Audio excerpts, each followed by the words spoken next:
Hi friends, మీకు ఈ video నచ్చినట్లయితే లైక్ చేయండి, సబ్స్క్రైబ్ చేయండి.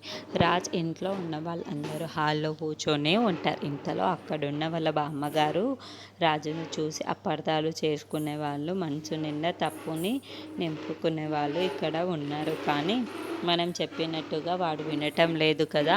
అందుకే నేను ఒక నిర్ణయానికి వచ్చాను. ఈసారికి వినాయక చవితికి ఎలాగైనా సరే రాజే అన్నీ తెచ్చి అన్ని పూజలే రాజు చెయ్యాలి అని చెప్పేసి అంటూ ఉంటుంది.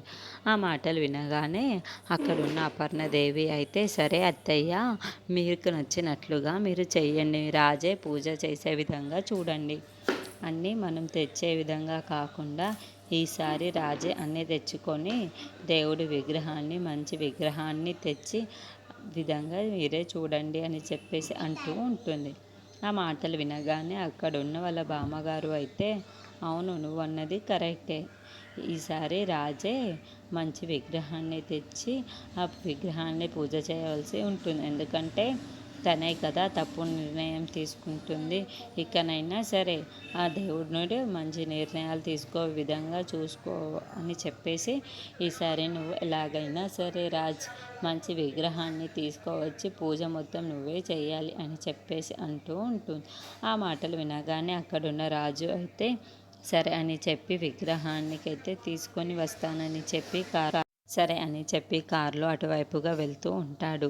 అటువైపుగా వస్తూ ఉంటుంది కావ్య సైకిల్ మీద. రాజ్ ఆ సైకిల్ను గుద్దేస్తూ ఉంటాడు.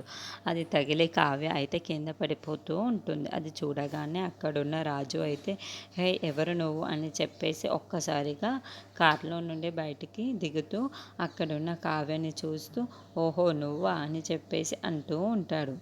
ఇంతలో అక్కడున్న కావ్య కూడా, రే, ఎవడ్రా నువ్వు అని చెప్పేసి అంటూ రాజు వైపుకు చూస్తూ ఉంటుంది.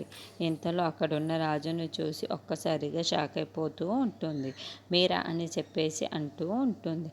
ఇంతలో అక్కడున్న రాజు అయితే, ఎందుకు నా కారుకు అడ్డంగా వచ్చావు అని నువ్వు చెప్పేసి అడుగుతూ ఉంటుంది.